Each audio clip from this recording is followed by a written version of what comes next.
Target 2024, target Delhi, target vote bank, target সঠিক খবর।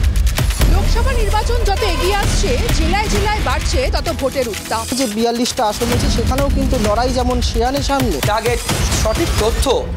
রাস্তাঘাট থেকে পানীয় জল, ক্ষেতের কাজ বা নদী ভাঙনের মতো যে সমস্যা, আপনারাই ঠিক করে দেবেন যে আগামী 5 বছর কার হাতে থাকবে রিমোট কন্ট্রোল কেসে।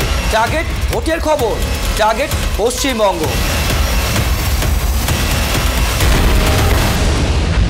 দেখুন টার্গেট হটস্পট শুধুমাত্র ট্রাইব টিভি বাংলায়। ভোটের সব রকম খবর আর ভোটের আপডেট পেতে নজর রাখুন শুধু ট্রাইব টিভি বাংলায়।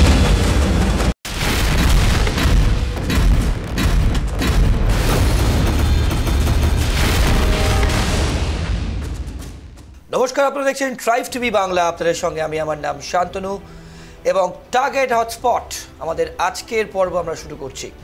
আপনারা জানেন গণতন্ত্রের শ্রেষ্ঠ উৎসব অর্থাৎ ভোট চলছে এবং ভোট নিয়ে কিন্তু আমরা সবাই, আপনারা আমরা প্রত্যেকেই কিন্তু প্রচণ্ড তেতে আছি এবং আমরা প্রচণ্ড এক্সাইটেড হয়ে আছি যে ভোট এমন একটি উৎসব, ভোট উৎসব বলা যায়, যাতে আমরা প্রত্যেকে কিন্তু পার্টিসিপেট করি এবং প্রত্যেকে কিন্তু আমাদের গণতান্ত্রিক অধিকার প্রয়োগ করি। আমরা আসন বাই আসন অর্থাৎ পশ্চিমবঙ্গে 42টি আসনের মধ্যেই কিন্তু আমরা প্রত্যেকটি আসনে যাওয়ার চেষ্টা করছি এবং আমরা আপনাদের সামনে তুলে ধরার চেষ্টা করছি সেই আসনে এক্স্যাক্টলি এই মুহূর্তে কেমিস্ট্রি কি, অর্থাৎ কে কোন দিকে, কার দিকে পাল্লা ভারী, কি ইস্যু চলছে, কি ইস্যু ভেবে মানুষ ভোট দেবে, এইসবই কিন্তু আমাদের এখন এই মুহূর্তে সবথেকে বড় ইস্যু। আমরা এই সেগমেন্টে অর্থাৎ টার্গেট হটস্পটে কোন কেন্দ্র নিয়ে, আজ যে কেন্দ্র নিয়ে আমরা আপনাদের সামনে আলোচনা করব, আপনাদের সামনে তুলে ধরবো, খুব ইন্টারেস্টিং একটি কেন্দ্র। কারণ এই কেন্দ্র কিন্তু দুটি দলের কাছে কিন্তু একটি প্রেস্টিজ ফাইট বলতে যা বোঝায়। তাই কেন প্রেস্টিজ ফাইট, আমাদের পর্ব আপনারা যত দেখবেন তত বুঝতে পারবেন। আমাদের আজকের টার্গেট হটস্পটের লোকেশন মেদিনীপুর, আমাদের আজকের এপিসেন্টার।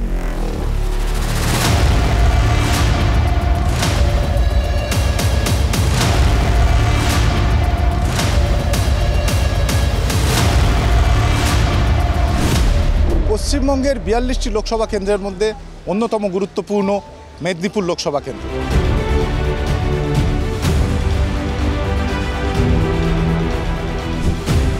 উনিশশো 52 সালে সেই সময় এই কেন্দ্রের নাম ছিল মেদিনীপুর ঝাড়গ্রাম। প্রথম সাধারণ নির্বাচনে এই কেন্দ্র থেকে জয়ী হন কংগ্রেসের টুডু ভরতলাল। পরে তার মৃত্যুর জন্য এই কেন্দ্রে উপনির্বাচন হন এবং সেখানে বিজেপির সুবোধচন্দ্র হাঁসদা কিন্তু জয়লাভ করে। এরপর 1957 সাল থেকে এই কেন্দ্রটি কিন্তু কংগ্রেসের খাস তালুক হিসেবেই পরিচিত ছিল। পরবর্তীতে 2080 সাল থেকে বামেদের গড় হয়ে ওঠে এই মেদিনীপুর লোকসভা কেন্দ্র। এখান থেকে ইন্দ্রজিৎ গুপ্ত তিনি জয়লাভ করেন। পরবর্তীতে 3 বার এখান থেকে সাংসদ ছিলেন প্রবোধ পান্ডা। 2014 সালে এই কেন্দ্রে তৃণমূল কংগ্রেসের দখলে আসে, সন্ধ্যা রায় তিনি জয়লাভ করেন। তবে 2019-এ আবার এখানে পাশা পাল্টে যায় এবং খড়গপুর থেকে বিধায়ক হওয়া সেই দিলীপ ঘোষ প্রার্থী হন এখানে এবং তিনি এই মুহূর্তে এখানকার সাংসদ।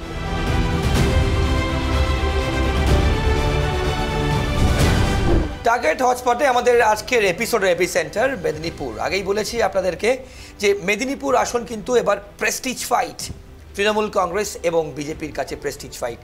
তার আগে যদি আমরা একটু ফ্ল্যাশব্যাকে যাই, 2019-এ এখানে কি হয়েছিল, কেন প্রেস্টিজ ফাইট বললাম আপনারা বুঝতে পারবেন। 2019-এ মেদিনীপুর লোকসভা কেন্দ্রে প্রথমেই বলি প্রার্থী বদল হয়েছে। দিলীপ ঘোষ বিজেপির হয়ে কিন্তু জিতেছিলেন মেদিনীপুরে গতবার অর্থাৎ 2019-এ, তাকে কিন্তু এবার ক্যান্ডিডেট করেনি। এবার প্রথমে ক্যান্ডিডেট লিস্টের দিকে যে আমরা চোখ রাখি, 2024-এ ক্যান্ডিডেট তৃণমূলের জুন মালিয়া একজন অভিনেত্রী এবং সেখানকার লোকাল মেয়ে অর্থাৎ ঘরের মেয়ে বলে পরিচিত জুন মালিয়া ক্যান্ডিডেট। তার সঙ্গে অগ্নিমিত্রা পল আসানসোল থেকে কিন্তু তাকে এখানে আনা হয়েছে বিজেপির পক্ষ থেকে এবং তার সঙ্গে বিপ্লব ভট্ট জোট প্রার্থী সিপিআইয়ের এবার কিন্তু নির্বাচনে লড়ছেন। এবার গত 2019-এ যদি আমরা একটু তাকাই, আমরা দেখব দিলীপ ঘোষ জিতেছিলেন, তাকে সিট চেঞ্জ করেছে এবার বিজেপি। বর্ধমান দুর্গাপুরে আপনারা প্রত্যেকে জানেন তিনি কন্টেস্ট করছেন। দিলীপ ঘোষ আগের বার 6,85,433 ভোট পেয়েছিলেন। মানস ভূঁইয়া তৃণমূলের পেয়েছিলেন 5,94,481 এবং বিপ্লব ভট্ট 2019-এ এবং শম্ভুনাথ চট্টোপাধ্যায় সিপিআই এবং কংগ্রেস যেহেতু পৃথক প্রার্থী দিয়েছিল গতবার, তারাও কিছু ভোট পেয়েছিলেন। কিন্তু এবার কিন্তু জোট হয়েছে, বিপ্লব ভট্টই কিন্তু জোট প্রার্থী হিসেবে লড়ছেন। এবার যদি আমরা মার্জিন দেখি 2019-এ 88,952 এই মার্জিনে কিন্তু দিলীপ ঘোষ জিতেছিলেন। এই মেদিনীপুর লোকসভায় যে 7টি বিধানসভা নিয়ে একটি লোকসভা হয়, তার মধ্যে এগরা, দাঁতন, কেশোয়ারি, খড়গপুর সদর বাদ দিয়ে নারায়ণগড়, মেদিনীপুর এবং খড়গপুর সবটাই কিন্তু তৃণমূলের দখলে, অর্থাৎ 2021-এর বিধানসভা তৃণমূলের এমএলএ, একমাত্র খড়গপুর সদর বিজেপির দখলে আছে। বুঝতেই পারছেন তৃণমূলের গড় কিন্তু এই মেদিনীপুর, কিন্তু এইখানে বিজেপির সংগঠন কিন্তু বেশ মজবুত। তাই এবার জুন মালিয়া এবং অগ্নিমিত্রা পলের ফাইট খুব ক্লোজ হতে যাচ্ছে এবং হাড্ডাহাড্ডি লড়াই বলা যায়। এবং তার সঙ্গে বিপ্লব ভট্ট যেহেতু জোট প্রার্থী, ভোট সুইং কোন দিকে হয় সেদিকে কিন্তু আমাদের নজর থাকবে। এক কথায় বলা যায় এই কেন্দ্রে অর্থাৎ মেদিনীপুরে কিন্তু হাড্ডাহাড্ডি লড়াই হচ্ছে। হাড্ডাহাড্ডি লড়াই দেখতে যাচ্ছে কিন্তু মেদিনীপুর লোকসভা কেন্দ্র। এবার প্রত্যেক জায়গাতেই যখন আমরা যাচ্ছি, আপনাদের সাথে আমাদের প্রতিনিধি, আমাদের সহকর্মী যখন কথা বলছে, আপনাদেরকে প্রশ্ন করছে আপনারা কি পেয়েছেন 2019 থেকে 2024 এই 5 বছরে আপনাদের এক্সিস্টিং এই মুহূর্তে যিনি এমপি আছেন তার থেকে। পাশাপাশি জিজ্ঞেস করা হচ্ছে আপনাদের প্রত্যেককে আপনারা কি চাইছেন, অর্থাৎ 2024-এ যা ভেবে আপনারা ভোট দেবেন তার থেকে আপনারা কি চাইছেন। এখন প্রত্যেকটি জিনিসে কিন্তু কি পেয়েছি আর কি চেয়েছি সেইভাবেই টার্গেট হটস্পটে মেদিনীপুর লোকসভা কেন্দ্রে, অর্থাৎ আপনারা আমাদের প্রতিনিধি যখন গেছেন আপনারা জিজ্ঞেস করেছেন কি পেয়েছেন আর কি চাইছেন। দেখুন, আমরা একদিকে মেদিনীপুরে যেমন দেখছি যে গ্রামীণ এলাকা রয়েছে, পাশাপাশি খড়গপুরের মতো রেল শহর রয়েছে, আবার শহর যে এলাকা সেই এলাকাও কিন্তু এই লোকসভার অন্তর্গত বা এই লোকসভার মধ্যে পড়ছে। সেখানকার সাধারণ মানুষের কি চাহিদা, কতটা পূর্ণ করতে পেরেছেন সাংসদ, এই সমস্ত বিষয় নিয়ে আজ আমরা ঘুরে দেখব মেদিনীপুর লোকসভা।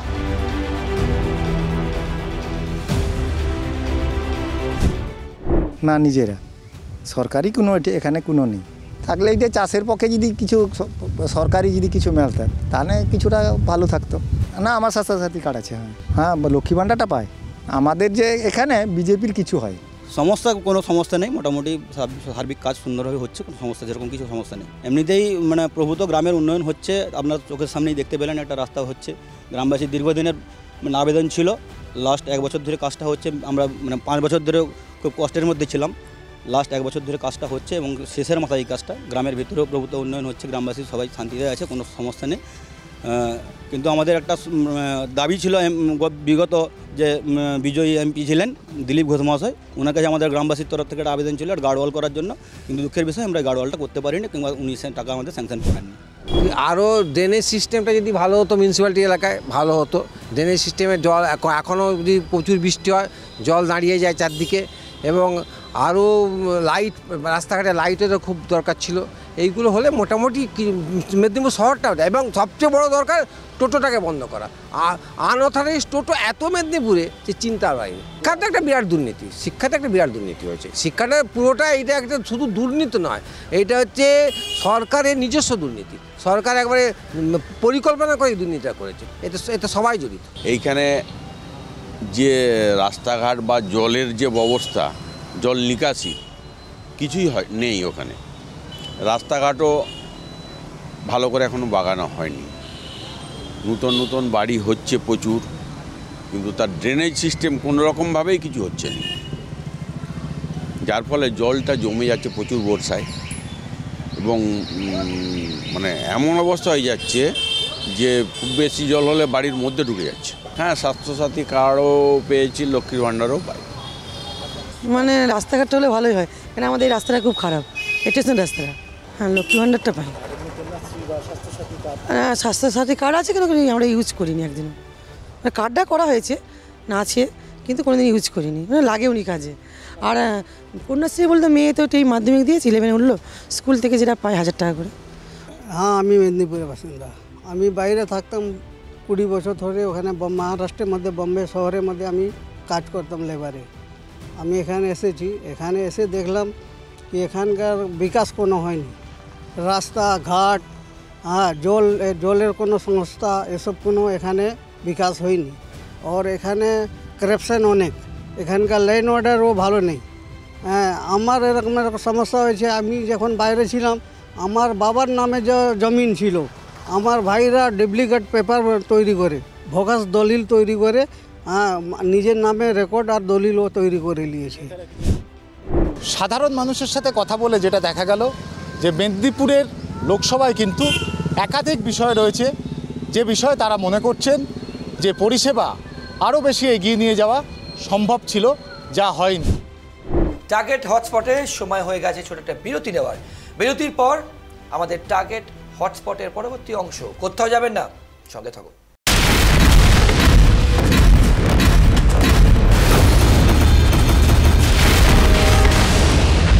দেখুন টার্গেট হটস্পট শুধুমাত্র ট্রাইব টিভি বাংলায়। ভোটের সব রকম খবর আর ভোটের আপডেট পেতে নজর রাখুন শুধু ট্রাইব টিভি বাংলায়। হ্যাঁ রে অনি, এতক্ষণ ওরা রান্নাঘরে কি করছে? কিছু তো বুঝতে পারছি না। বাবা, তুমি কিছু জানো? টান টান টান, প্রেজেন্টিং মাই ডিয়ার দেওর রুদ্র দ্য শেফ। কাকাই বানিয়েছে? ইয়েস মাম্মা, তোমার কাকাই রান্না করতে শিখে গেছে। হ্যাঁ রে, এত টেস্টি রান্না শিখলি কবে? শুধু টেস্টি নয়, হেলদিও। Nature pure rice bran oil দিয়ে রান্না করা যেমন সহজ তেমন স্বাস্থ্যকর। শরীর সুস্থ রাখতে আমার পছন্দের সেরা cooking oil nature pure rice bran oil, সম্পর্কে স্বাদ এনে দেয়। মেদিনীপুর লোকসভা কেন্দ্রে হাড্ডাহাড্ডি লড়াই আমরা সবাই জানি, আপনারাও সবাই জানেন। আমরা সবাই অপেক্ষা করে আছি দেখবার জন্য। কেন হয়নি আপনারা বলেছেন, কেন পাননি আপনারা বলেছেন, কি চাইছি আপনারাই বলেছেন, কি পেতে চাই আমাদের সহকর্মী অর্থাৎ প্রতিনিধিরা যখন গেছে আপনাদের কাছে, আপনারা কিন্তু সেই প্রশ্ন তুলেছেন। কেন হয়নি ওখানকার অর্থাৎ স্থানীয় পলিটিক্যাল লিডার অর্থাৎ রাজনৈতিক নেতা এবং নেত্রী, তাদের কাছে আমরা জানতে চেয়েছিলাম যে সেই কাজ কেন হয়নি এবং ভোট নিয়ে তারা কি ভাবছেন। সব রাজনৈতিক দলের নেতা এবং নেত্রী স্থানীয় স্তরে আমাদের সহকর্মীরা যখন গেছেন তাদের সঙ্গে কথা বলেছেন, তারা কি বলেছেন আপনাদের সামনে। 2019 সালে মেদিনীপুর থেকে জয়ী হয়েছিলেন বিজেপির দিলীপ ঘোষ, কিন্তু এবার 2024-এর নির্বাচনে তাকে প্রার্থী করেনি পদ্মশিবির। সেখানে বিধায়িকা অগ্নিমিত্রা পালকে প্রার্থী করেছেন তারা। কি বলছেন এখানকার বিভিন্ন রাজনৈতিক দলের প্রতিনিধিরা, এখানকার উন্নয়নের কাজই বা কতটা হয়েছে, সেই সমস্ত বিষয়ে কি বলছেন বিভিন্ন দলের রাজনৈতিক নেতারা, শুনে নেব। মেদিনীপুর এই কেন্দ্রে আমরা যে সময় হেরেছিলাম সে সময় একটা হাওয়া ছিল বিজেপির। আর দ্বিতীয় কথা হচ্ছে দিলীপ ঘোষ 5 বছরে এই এলাকায় কিছু করেনি। মাঝে মাঝে তাকে দেখা যেত উল্কার মতো, তিনি মাঝে মাঝে আসতেন, একটা ফেট্টি বেঁধে দিয়ে জয় শ্রীরাম বলে ঘুরে যেতেন। এছাড়া এলাকার মানুষের কিছু কাজকর্ম করেননি। এমপির একটা সার্টিফিকেটের জন্য মানুষ কোনোদিন তাকে পায়নি। তো এই অবস্থার মধ্যে আর এবারে আমাদের সাংগঠনিক দিক থেকে বলুন, অন্যান্য দিক থেকে বলুন, এবং মানুষের মধ্যে মমতা বন্দ্যোপাধ্যায়ের প্রতি আস্থা আরও বেশি গাঢ় হয়েছে এবং সেই কারণেই এবার আমাদের জয় সুনিশ্চিত। আমাদের শহরের কথা, যেটার কথা বলেছিলেন, যেটার উপরে নির্ভর করে উনি জিতেছিলেন, সেই শহরে এখন 24টা বড় এলাকার 24টা ওয়ার্ডে আমাদের কাউন্সিলররা রয়েছেন এবং বাকিগুলোতে যেখানে আমাদের ক্যান্ডিডেটরা হেরেছে, কোথাও 50 ভোট, কোথাও 55 ভোট, কোথাও 35 ভোট, এইভাবে হেরেছে। অতএব আমাদের এখানেও এবারে আমাদের জয় সুনিশ্চিত। না না না, আমাদের দলের মধ্যে কোনো ক্ষোভ নেই, দল ঐক্যবদ্ধ।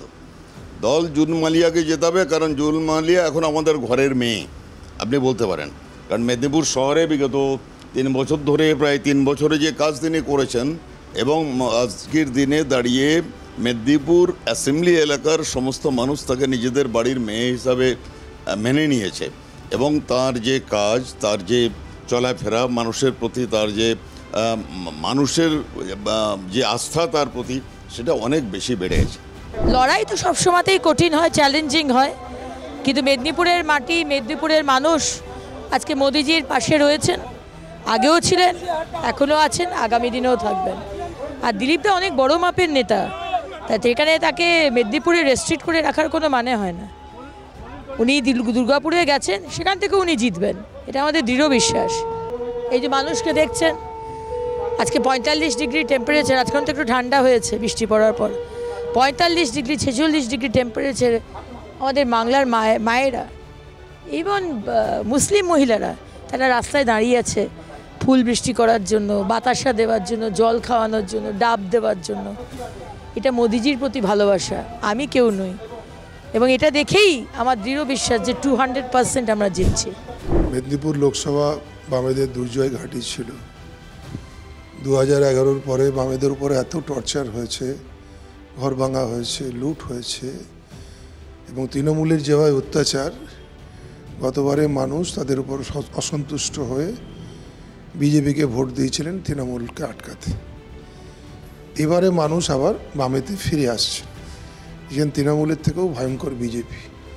ফলে এই উভয় শক্তিকে যদি হটাতে হয় তাহলে বামেদের পক্ষেই থাকতে হবে। ফলে বামেদের মনোকূলে তারা ফিরছেন এবং আমাদের সঙ্গে তারা বেরোচ্ছেন, কাজ করছেন। কর্মসূচিগুলো অংশগ্রহণ করলে দেখবেন একটা বড় ইয়াং জেনারেশন, তারা এই মিছিল মিটিংগুলো সভাগুলো আমাকে নিয়ে বেরোচ্ছে। তবে আমরা ওই গাড়ি করে লোক নিয়ে এসে অর্গানাইজ করে আমরা বেরোই না। আমরা যে এলাকার কর্মসূচি সেখানকার কর্মীদের নিয়েই আমরা প্রচার সারি। বামপন্থীরা আমরা বিশ্বাস করি, আমরা বাড়ি বাড়ির ওপর জোর দিচ্ছি, মানুষের সঙ্গে কথা বলছি, তাতে আমরা সাড়া পাচ্ছি। সার্বিকভাবে মেদিনীপুর লোকসভা ঘুরে যেটা মনে করা হচ্ছে, এখানকার লড়াই কিন্তু এবারে জমজমাট।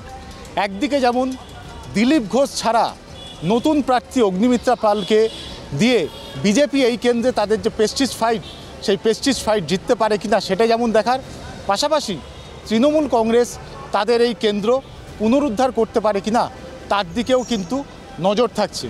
অন্যদিকে নজর থাকছে দীর্ঘদিনের বাম ঘাঁটি এই মেদিনীপুরে বামেরা তাদের ফলাফল চর্চার মধ্যে আনতে পারেন কিনা। এখন দেখার যে এই তিন প্রার্থীর মধ্যে কোন প্রার্থীকে সংসদে নির্বাচিত করেন মেদিনীপুরবাসী। ক্যামেরায় বরুণ ভান্ডারীর সঙ্গে Trayan Chakraborty, Tribe TV Bangla, Medinipur. Target হটস্পটে সময় হয়ে গেছে ছোট একটা বিরতি নেওয়ার। বিরতির পর আমাদের টার্গেট হটস্পটের পরবর্তী অংশ। কোথাও যাবেন না, সঙ্গে থাকুন।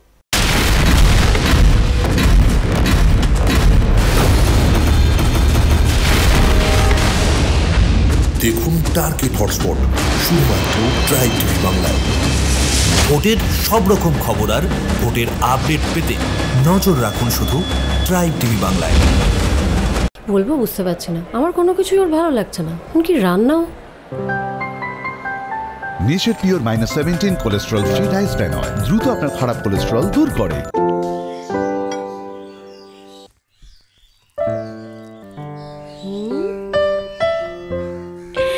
কেমন লাগলো? শরীর সুস্থ রাখার জন্য আমার পছন্দের সেরা cooking oil nature pure rice bran oil সম্পর্কে স্বাদ এনে দেয়। উকি মারেন কেন কর্তা? কে বলে বড় মাছের স্বাস্থ্য দেখে শরীর খারাপ লাগে বুঝি? আরে মাছেরা বলছে, এবার থেকে আপনার মাছেদেরও দিন কল্যাণীস প্রিমিয়াম ফ্লোটিং ফিশ ফিড। ঘরের লক্ষ্মী আজই ঘরে আনো কল্যাণীস প্রিমিয়াম ফ্লোটিং ফিশ ফিড, ভাসমান খাদ্য। ভোটের প্রেক্ষাপট কি হতে যাচ্ছে মেদিনীপুরে এইবার, অর্থাৎ রাজনৈতিকভাবে সমীকরণ কি হতে যাচ্ছে, কম্বিনেশন কি হতে যাচ্ছে? কারণ সেখানে কিন্তু এবার জোট হয়েছে। 2019-এ কিন্তু সিপিআই এবং কংগ্রেস পৃথকভাবে প্রার্থী দিয়েছিল, এইবার কিন্তু সেটা হচ্ছে না, অর্থাৎ সিপিআই শুধু প্রার্থী দিয়েছে, জোট প্রার্থী। এবার বামের ভোট যদি রামে না যায়, 2019-এ কিন্তু বামের ভোট রামে গেছিল, 2024-এ যদি না যায়, ডিভিডেন্ড কে পাবে? সেখানে কি তৃণমূল পাবে নাকি বিজেপি পাবে? সেটা কিন্তু একটা খুব বড় ইস্যু এবং বড় কোয়েশ্চেন, প্রশ্ন আমাদের সবার মনে। রাজনৈতিক বিশ্লেষক, আমাদের রাজনৈতিক বিশ্লেষক কি বলছেন দেখুন। পশ্চিমবঙ্গের মেদিনীপুর কথাটি শুনলেই আমাদের সবার কাছে সুপরিচিত হয়ে থাকে, এ যেন এক পরিবর্তনের মাটি, এ মাটি এক সংগ্রামের মাটি, এ মাটি এক কৃষি বিপ্লবের মাটি। অর্থাৎ কৃষি কেন্দ্রিক বাণিজ্য, কৃষি কেন্দ্রিক অর্থনীতির জন্মভূমি এই মেদিনীপুর যে লোকসভা কেন্দ্র এলাকা। এটি পূর্বে অর্থাৎ এক্সিস্টিং বলা যায় যে বিজেপির যে সাংসদ এবং আমাদের কাছে অতি সুপরিচিত যে দিলীপ ঘোষ এখানকার সাংসদ হিসাবে গতবার মানুষ জিতিয়েছিলেন এবং পরবর্তী সময়ে আমরা দেখি এই সাংসদ এলাকার মধ্যেও তৃণমূল তার যে বিধানসভা অঞ্চলগুলো আছে 7টি বিধানসভা তাতে তাদের জমিকে শক্ত করবার জন্য আবার কোমর বেঁধে লড়াই করেছেন এবং বেশ কিছুভাবে তাদের কিন্তু প্রভাব আবার ফিরিয়ে আনতে সক্ষম হয়েছে।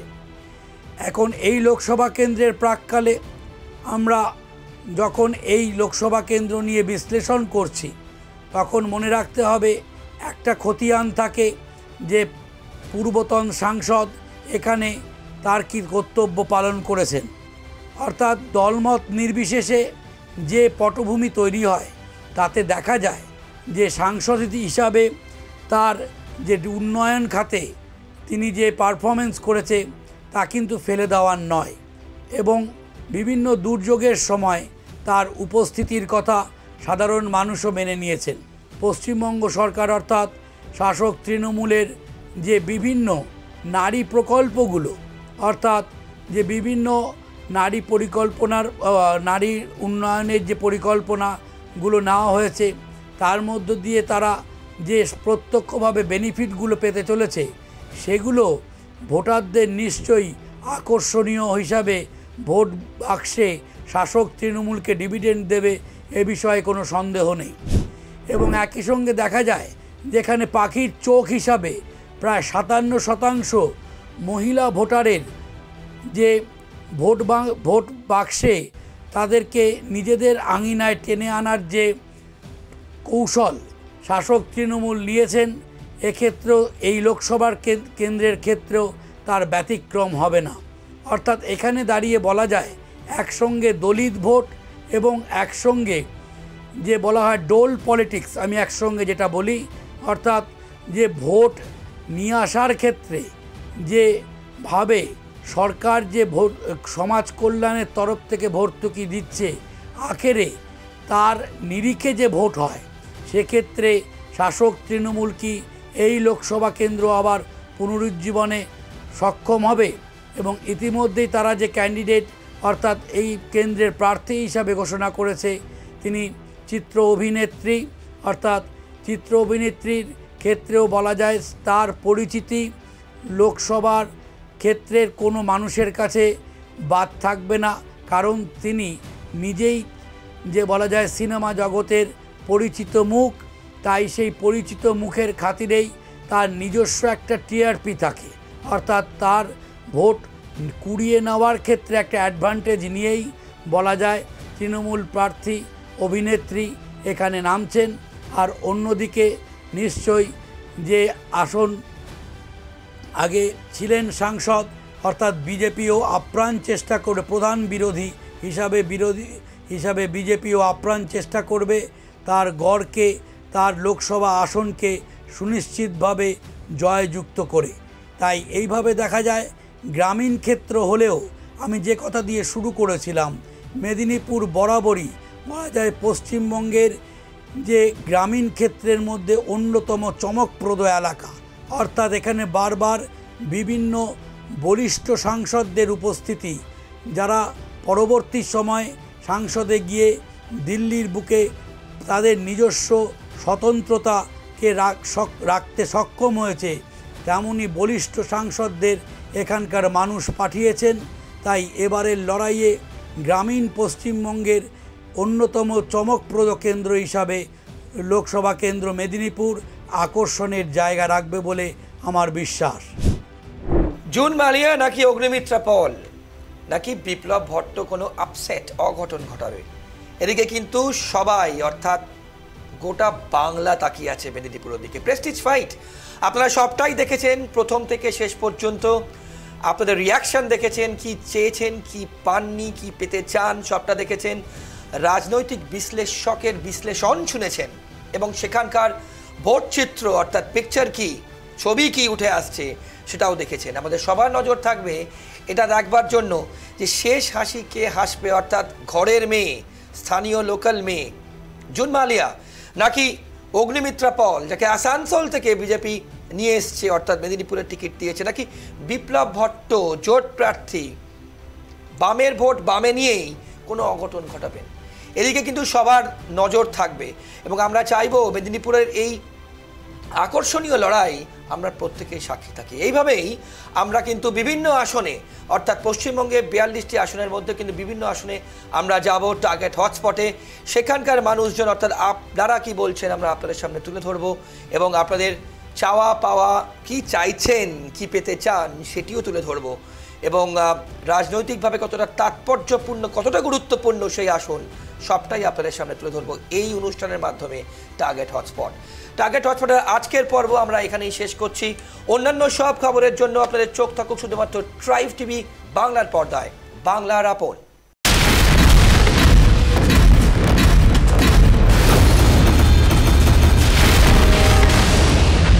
দেখুন টার্গেট হটস্পট শুধুমাত্র ট্রাইব টিভি বাংলায়। ভোটের সব রকম খবর আর ভোটের আপডেট পেতে নজর রাখুন শুধু ট্রাইব টিভি বাংলায়।